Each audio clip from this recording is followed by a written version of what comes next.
15장에 두 개의 환상을 본다고 얘기했죠. 어제 그제 봤었던 불이 섞인 유리바다, 그 유리바닷가에 서 있는 구원받은 성도들, 그리고 그들이 들었던 검은고 찬양, 이게 이제 일곱 대접 나오기 전에 마지막 찬양의 장면이 나오고, 그 찬양은 하나님의 구원 찬양, 모세의 노래, 어린 양의 노래, 은혜, 이런 찬양을 불렀죠. 두 번째 봤던 환상이 바로 오늘에 있는 겁니다. 그래서 5절을 보시면 또 이 일 후에 내가 보니, 제가 두 개라고 이야기한 이유는 2절에 봤었던 불이 섞인 유리바닷가에 서 있는 환상 체험은 어떻게 시작하냐면 2절에 또 내가 보니로 시작했고, 그리고 5절에도 이 일 후에 내가 보니, 그래서 두 번째 환상이라는 것을 알 수 있죠. 이게 삽경의 마지막 장면입니다. 마지막 삽경. 더 이상은 삽경이 없습니다. 내일 보게 되는 일곱 대접, 이걸로 끝입니다. 그래서 15장 1절에 또 하늘에 크고 이상한 다른 이적을 보매 일곱 천사가 일곱 대접 재앙을 가졌으니 곧 마지막 재앙이라 다음에 뭐라고 되어 있냐면 그 마지막 재앙이 하나님의 진노가 이것으로 마치리로다 라고 얘기했던 것이 바로 일곱 대접이죠.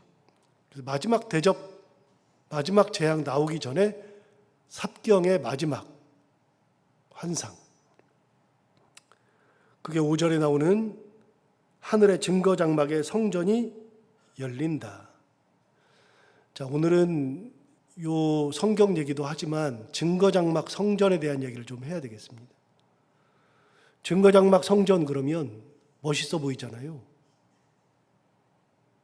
그런데 증거장막 성전이라고 하는 것은 누가 쓰는 거냐면 신천지가 쓰는 겁니다. 우리는 신천지 그러지만 실제로 신천지는 그 원래 이름이 신천지가 아닙니다. 원래 이름은 신천지 예수교 증거장막 성전. 우리는 대한예수교 장로회 통합 이렇게 이야기하잖아요. 그리고 신창교회 이렇게 얘기하잖아요. 그런데 신천지는 신천지라는 이름으로 원래 쓰는 게 아니라 이제 사람들이 줄여서 신천지만 쓰지만 신천지 예수교 증거장막 성전. 자, 5절 볼까요? 또 이 일 후에 내가 보니 하늘에 증거장막의 성전이 열린다. 그래서 증거장막 성전이라는 단어를 그대로 가져다가 신천지 예수교 증거장막 성전 그랬습니다. 이만희가 쓰는 겁니다. 이 단어를 이만희가 쓰는 겁니다. 굉장히 멋있어 보이잖아요. 증거장막 성전. 뭔지도 모르겠잖아요. 뭔지는 모르겠지만 증거가 있고 장막이 있고 성전이 있고 그러니까 굉장히 멋있어 보이죠. 이거는 이만희가 쓴 단어가 아니고요. 원래 증거장막 성전이라고 하는 것은 유재열이 쓰던 단어입니다.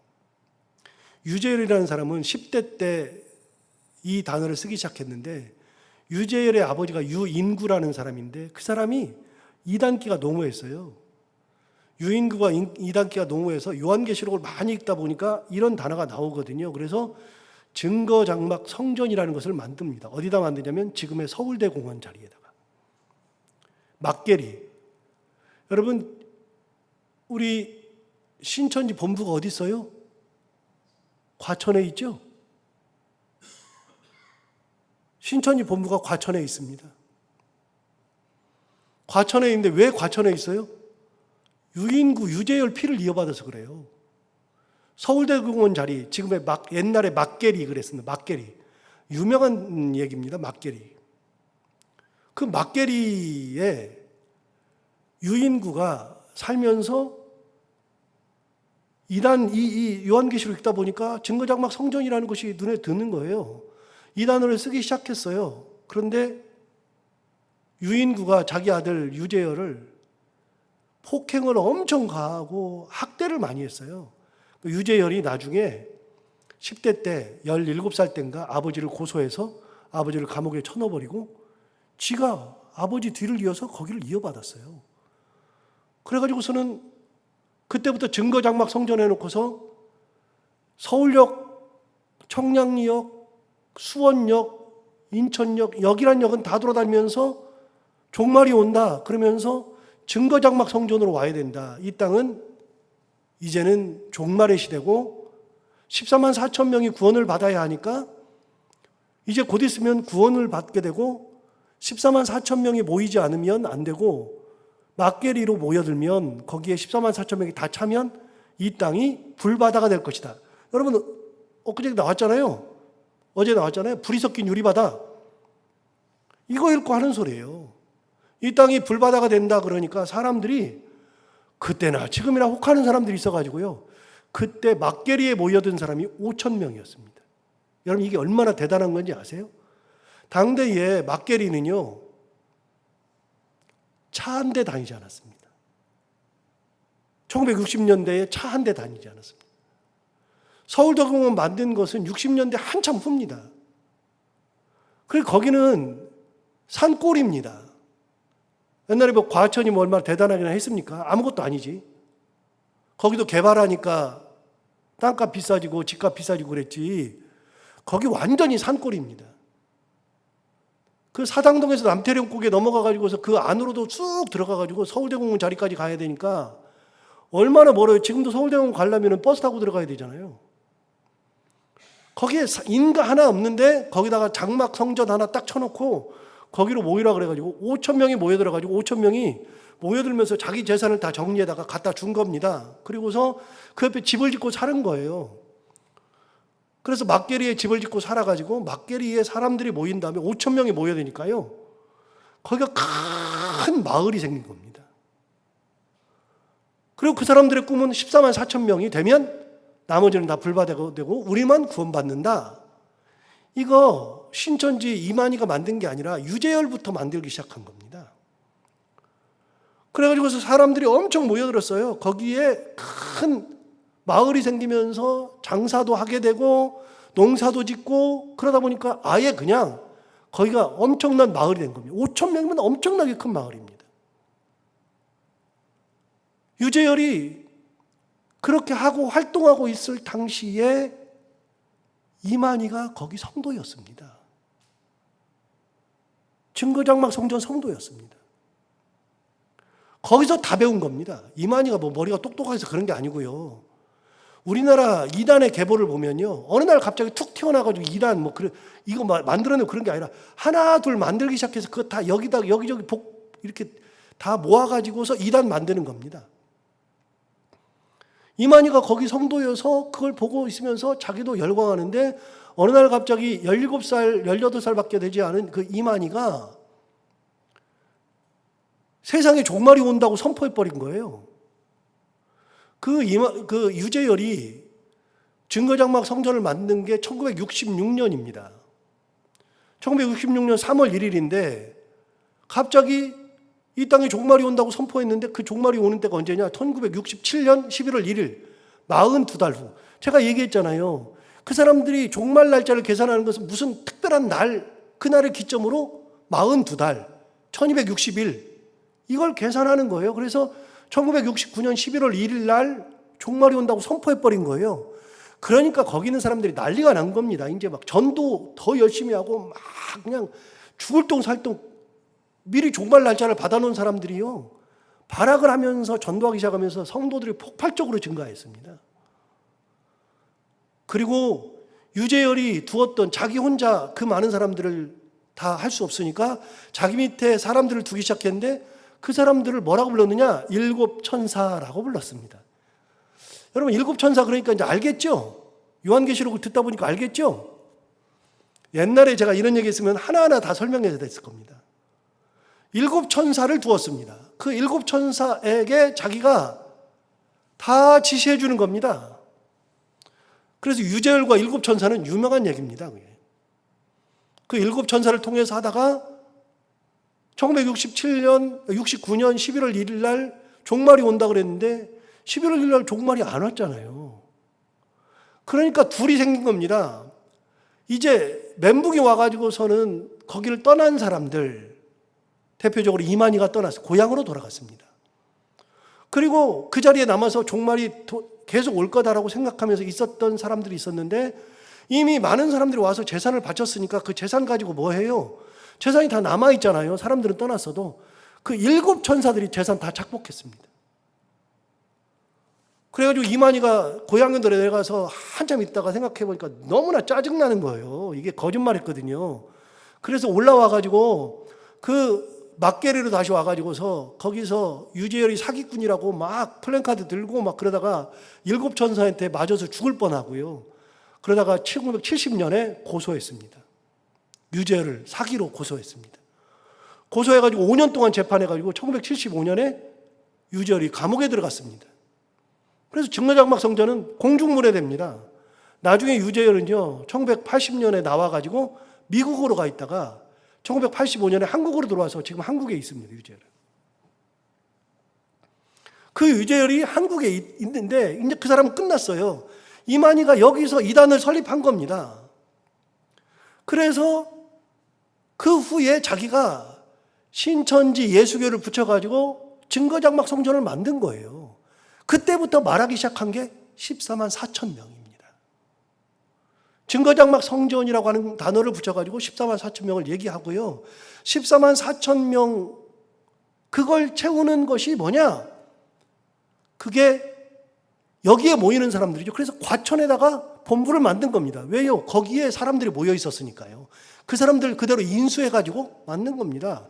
자, 이제부터는 내가 이제 유재열 대신에 나다 그래가지고 사람들 거기 있었던 사람들 다 모아가지고 규합해가지고 하고 1980년대 후반 이때 한참 전성기일 때 신천지가 지하철역 다니면서 이런 데 다니면서 사람들한테 나눠주면서 뭐 했느냐 무료로 성경을 가르쳐 드립니다.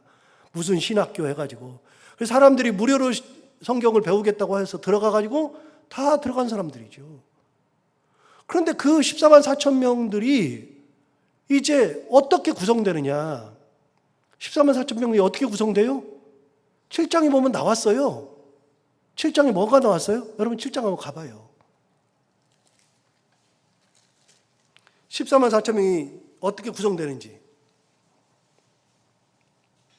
4절을 보시면 14만 4천 명이 나와요. 내가 인침을 받은 자의 수를 들으니 이스라엘 자손의 각 지파 중에서 인침을 받은 자들이 몇 명이요? 14만 4천이에요. 그런데 그 14만 4천 명이 어떻게 구성돼요? 5절부터 8절까지 이렇게 구성되잖아요. 유다 지파 중에서는 인침을 받은 자가 1만 2천, 르우벤 지파 중에 1만 2천, 갓 지파 중에 1만 2천, 아셀 지파 중에 1만 2천, 납달리 지파 중에 1만 2천. 그렇게 하면서 8장에도 보시면 계속해서 스불론 지파 중에 1만 2천, 요셉 지파 중에 1만 2천, 베냐민 지파 중에 인침을 받은 자가 1만 2천이라 1만 2천 명씩 12지파니까 14만 4천 명인 거예요. 그때도 설명드렸지만 여러분 유다 지파는요 지파 중에 가장 큰 지파예요. 사람 수가 엄청나게 많아요. 맨 마지막에 르우벤 지파는요 가장 조그매요. 영토도 요만밖에 안 해요. 유다 지파는 이 베냐민 지파에 비하면 10배 커요. 땅덩어리가. 사람도 엄청나게 많아요. 그 유다 지파하고 르우벤 지파가 베냐민 지파 르우벤이 아니라 이 베냐민 지파 조그만데 유다 지파하고 베냐민 지파가 모여서 나중에 이스라엘이 반으로 딱 나눠서 남과 북으로 나눌 때 북쪽 10지파 나머지 2지파는 유다 지파 그랬는데 유다 지파는요 유다 지파 플러스 베냐민 지파예요. 근데 베냐민 지파는 요만밖에 안 하니까요 그냥 그 나라 이름을 유다라고 한 거예요. 그 정도로 유다가 커요. 그런데 유다도 12,000명, 베냐민도 12,000명, 모든 지파가 12,000명. 말이 되는 얘기예요. 이 상징적인 얘기라고 그랬잖아요. 전부 다 14만 4천 명도 상징적인 얘기라고 했죠. 실제 얘기가 아니고. 그런데 이렇게 만들어놨어요. 그런데 신천지가 이걸 똑같이 가져다가요 자기네도 지파를 다 만들었어요. 여러분 아세요? 서울은 무슨 지파인지 아세요? 야고보 지파예요. 서울은. 전라남도는 내가 그래서 조사해봤어요. 조사해봤더니 이렇게 나와요. 전라남도는 베드로 지파고요. 부산하고 제주도는 안드레 지파고요. 경상남도는 요한의 형인 야고보고요. 요한은 경기도가 자기네 집하고요. 바돌로메는 인천이고, 빌립은 강원도고, 도마는 전라북도고, 마태는 충청남북도고, 이런 식으로 다 해놨어요. 얘네들이 다 요한계시록 가져다가 지들 마음대로 다 해놓은 거예요. 이거 이만희가 다 만들어 놓은 거예요. 이만희. 그런데 이만희가 그냥 만든 게 아니라 유재열이 한 걸 갖다가 그대로 했어요. 그래서 이단을 아는 사람들은요, 이단에 대해서 조금 아는 사람은요, 이만희 하면 반드시 딱 나오는 이름이 유재열이에요. 어느 날 갑자기 나오는 게 아니에요. 14만 4천 명도 그때 나온 게 아니에요. 유재열 때 이미 나온 거예요. 전부 다. 그런데 이만희가 독특하게 쓴 게 아니라 유재열이 가져다가 쓴 증거 장막 성전이라는 단어를 그대로 갖다 썼어요. 자, 이제부터는요, 증거 장막 성전이 나오면 유재열이 쓴 거라고 아시면 돼요. 이만희가 갖다 쓰고. 그리고 신천지는 원래 이름이 신천지가 아니라 신천지 예수교.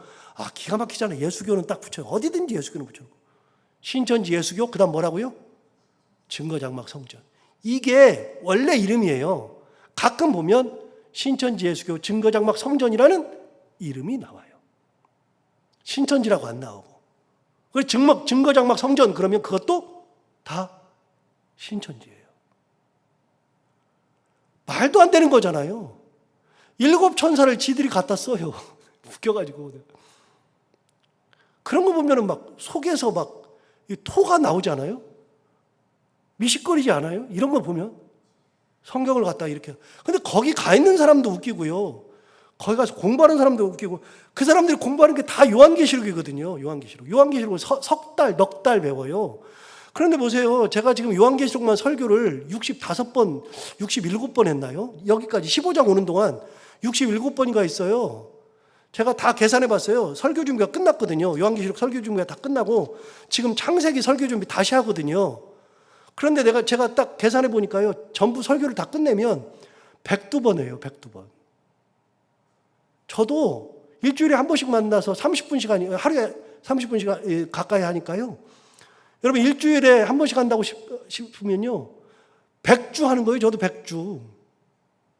저도 굉장히 오래 하는 거예요. 여러분, 그 사람들이 가가지고서 요한계시록만 주구장창 들어요. 이것만.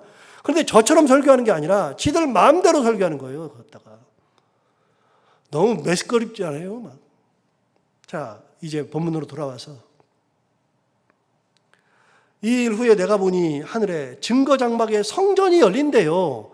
자, 다시요. 하늘에 성전이 있어요, 없어요?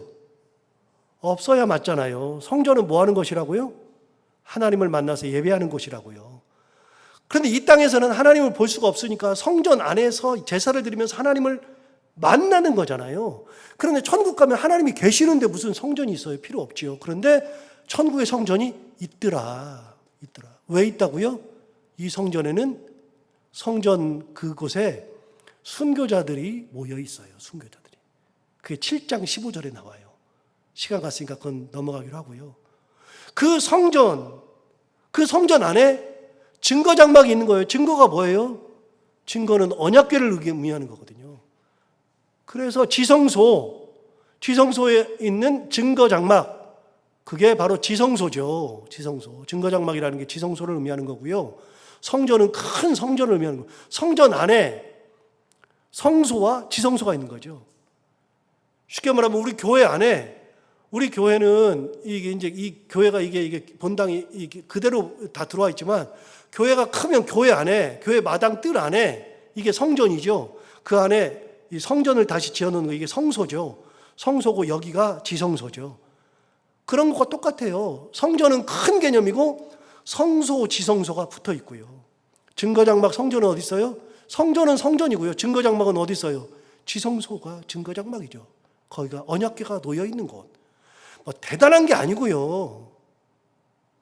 근데 거기가 증거장막 성전이 드디어 열려요. 딱 열려요. 다 보세요. 이 일 후에 내가 보니 하늘에 증거장막 성전이 열렸어요. 드디어 증거장막 성전이 싹 열려요. 열리면서 7 재앙을 가진 7 천사가 성전으로부터 나와요. 일곱 천사가 성전으로부터 나오죠. 그런데 뭘 가지고 나오느냐? 이 사람들은 이제 드디어 재앙을 가지고 나오죠. 일곱 재앙을 가진 천사가 딱 나옵니다. 그런데 일곱 재앙을 가진 일곱 천사가 성전으로부터 나와서 맑고 빛난 세마포 옷을 입고 가슴에 금띠를 띄었어요. 이 천사들은 다른 천사랑 다르게 구체적으로 설명해놨어요. 뭐라고 설명해놨냐? 그 천사들은 맑고 빛난 세마포 옷을 입었어요. 그리고 가슴에 금띠를 띄었어요. 금띠는 예수 그리스도가 띄고 있는 띠가 금띠예요. 예수 그리스도의 권위를 입고 와요. 그 천사들이 나오는데 7절 보세요. 네 생물 중에 하나가, 네 생물이면 천사장이죠. 네 생물 중에 하나가 영원토록 살아계신 하나님의 진노를 가득 담은 금대접 일곱을 그 일곱 천사에게 주는 거예요. 천사장이 나와서 일곱 천사들에게 하나님의 진노를 가득히 담은 그거를 주는 거예요.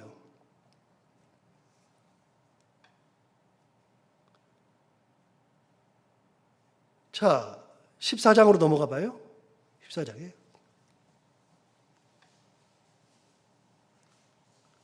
14장에 보면 진노의 포도주가 나옵니다.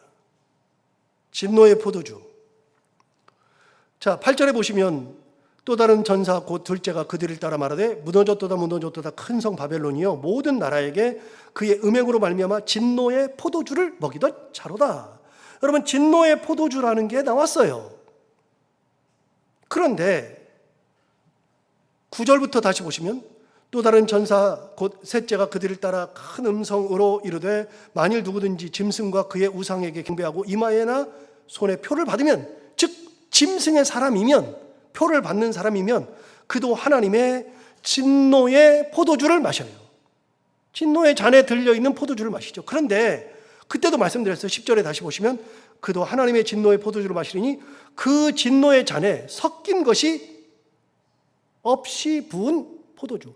아무것도 섞인 것이 없어요. 그럼 뭐만 들어있어요? 진노만 들어있다 그랬잖아요. 섞여야 되는데 뭐가 섞여요? 하나님의 은혜, 하나님의 사랑, 하나님의 자비하심, 이런 하나님의 은혜와 같은 것들이 들어있어야 되는데 그런 건 하나도 없고 뭐만 들어있어요? 섞인 게 없어요. 진노만 들어있어요. 진노의 포도주. 그럼 그 포도주를 마시는 사람은 뭐만 마셔요? 진노만 마시는 거예요. 은혜가 있어야 은혜를 마시고, 사랑이 있어야 사랑을 마시고, 그런데 그런 게 없어요. 다 뭐만 있어요? 진노만 있어요. 그러니까 진노의 포도주 잔을 마시는 거예요. 누가요? 짐승의 수를 받은 사람들이. 자, 본문으로 돌아와서 자, 14장 그 바로 앞에 14장 17절부터에 의하면 진노의 포도주를 만들어요. 그게 17절부터 보시면 이제 지난주에 했던 건데 17절 또 다른 전사가 하늘에 있는 성전에서 나오는데 역시 예리한 낫을 가졌더라. 그래서 낫을 가지고 추수를 하죠. 가라지를 추수하죠. 그래서 포도를 추수합니다. 18절에 포도를 추수하고요. 그 다음 19절을 보시면 천사가 낫을 땅에 휘둘러 땅에 포도를 거두어 하나님의, 그 다음 뭐라고요? 진노의 포도주 틀에 던져요. 포도를 진노의 포도주 틀에 던져서 20절 성 밖에서 그 틀이 밟혀요. 포도주가 담겨있는 그 틀이 밟히니 틀에서 뭐가 나와요? 피가 나오죠. 누구요? 짐승의 표를 받은 사람들. 그 사람들의 피가 나와서 말 굴레까지 닿았고 1600 스타디온에 퍼졌더라. 1.5m 높이에 300km 그 피가 나왔다 그랬잖아요. 이게 진노의 포도주 잔이에요. 진노가 가득 담긴 거예요. 자, 7절, 이제 오늘 보면 7절로 가요. 내 생물 중에 하나가 영원토록 살아계신 하나님의 진노를 가득히 담은 금대접 일곱을 그 일곱 천사들에게 주었어요. 자, 진노가 가득 담겨 있어요. 드디어 마지막 진노 일곱 대접이 나옵니다. 그러면서 이제 요한계시록의 종말로 가고 있어요. 끝으로 가고 있어요. 자, 다시요. 여러분, 7 대접을 받아야 하는 7 천사가 어디서부터 나와요? 증거장막 성전으로부터 나오는 거예요. 증거장막 성전은 여기 딱 한 번 나오는데, 증거장막에 하늘에 있는 증거장막 성전이 딱 열리는데, 여러분, 증거장막 성전에 어떤 일이 있었어요? 거기 순교자들이 모여 있는 곳이에요. 거기가 천국에서도 피를 흘렸던, 이 땅에서 피를 흘렸던, 무고하게 피를 흘리고 예수 그리스도 때문에 피를 흘렸던 사람들이 모여 있었던 곳이 성전인데, 그 성전 바닥에 모여 있는데, 그 증거장막의 성전이, 그 순교자들의 피를 먹었던 증거장막 성전이 열리면서 7 천사가 딱 나오는데, 그 7 천사에게는 재앙이 가득한데, 하나님의 진노의 잔을 그들에게 천사장 한 명이 나와서 싹 다 나눠주는 거예요. 결국은 이 진노의 잔은요, 진노의 대접은 다 순교자들의 피예요. 피. 하나님께서 피를 다 신원해 주시는 거예요. 신원. 다 갚아주시는 거예요. 8절 볼까요? 하나님의 영광과 능력으로 말미암아 성전의 연기가 가득 차매. 요거는 시간이 진짜 많이 가니까 넘어가요. 여러분, 이렇게만 얘기하면 돼요. 솔로몬이 성전을 지었잖아요. 솔로몬이 성전을 지었을 때 열왕기상, 역대, 하를 보면 솔로몬이 성전 짓는 얘기가 다 나옵니다. 2군데 다 나옵니다. 솔로몬이 성전을 짓고 나서요, 하나님 앞에 봉헌을 합니다. 봉헌을 하면서 제사를 드려요. 그래서 드디어 그 성전 안에, 그 지성소 안에다가 언약궤를 드려요. 언약궤를 쭉 가지고 들어가서 드디어 성전 안에 있는 성소를 거쳐서 지성소 안으로 저 안쪽으로 들어가서, 거기는 아무도 들어가지 못하는 그 언약궤만 들어가는 곳으로 딱 갖다가 놓고, 제사장들이 딱 나오니까 갑자기 이 성전에 연기가 가득해가지고 제사장들이 나오면서도 앞을 분간하지 못하는 연기가 가득해요. 그래서 공포에 떨죠. 두려움에 떨죠. 이게 열왕기상, 역대 하에 나와요. 그런데 바깥에 있었던 사람들, 이 성전이 다 되고 봉헌하는 자리에 왔었던 모든 사람들이 성전 밖에서 성전을 보는데, 성전이 완전히 하나님의 연기로 가득해요. 이걸 뭐라 그랬느냐? 열왕기상, 역대하에서 하나님의 영광이라 그랬어요. 영광의 구름, 연기. 여기 다시 봐요. 8절 보세요. 하나님의 영광과 능력으로 말미암아 성전에 연기가 가득하죠. 이거 구약 성경에 나온 얘기예요. 솔로몬 성전에서 나온 얘기예요. 그게 가득함에 7 천사의 7 재앙이 마치기까지는 성전에 능히 들어갈 자가 없더라. 아무도. 연기가 가득해서, 하나님의 영광이 가득해서 앞을 분간하지 못해서 성전을 들어가지 못해요. 성전에서 연기가 계속 나오면서 7 대접이 다 쏟아지면서 이 땅이 멸망하는 동안에 성전의 연기가 가득해. 하나님의 영광이 가득해요. 그 성전 안에 누가 있다 그랬어요? 순교자들이 있어요. 순교자의 피가 있어요. 하나님이 드디어 갚아주셔요. 이게 증거장막 성전이에요. 증거장막 성전은 다른 게 아니고요, 7 천사가 나오는 거예요. 마지막 대접을 받고 이 땅에 마지막 재앙을 쏟아붓는 7 천사가 나오는 곳이 증거장막 성전이에요. 하나님의 마지막 순교자들의 피의 값을 갚아주시는 것. 그런 거지, 신천지가 마음대로 써야 되는 용어가 아니에요. 그런 용어 쓰면 정말 매식거울 죽겠어요. 토가 나오려고, 토가. 이런 얘기하면.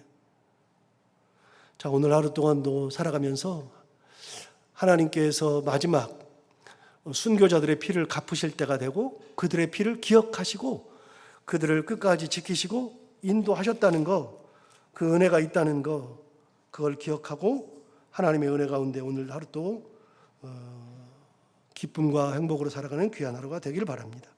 기도하겠습니다. 하나님 아버지, 감사합니다. 오늘 귀한 말씀으로 우리를 깨우쳐 주시고 은혜 주셔서 감사합니다.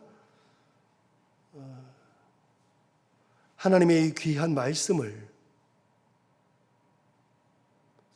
당대에 핍박받고 순교하던 많은 사람들이 이 글을 보면서 하나님의 위로를 느끼고 하나님의 계획을 느끼고, 하나님께서 우리를 얼마나 사랑하시고 우리의 피값을 얼마나 기억하고 계시는지, 그걸로 힘을 내서 하나님을 더욱더 바라보며 은혜 가운데 살았던 당대의 성도들, 그리고 그 당대의 성도들이 가졌던 신앙과 이 글을 통하여 오늘 우리가 살아가는 동안에 우리는 어떻게 살아야 하는지를 그들도 결단하고 우리도 결단하는 귀한 말씀을 마음대로 변형시키는, 자기 마음대로 자기가 원하는 대로 변형시킨 것을 보면서 하나님 아버지, 그들이 마지막에 어떤 심판을 받게 될지, 왜 그렇게 하는지 생각할 때가 한두 번이 아닙니다.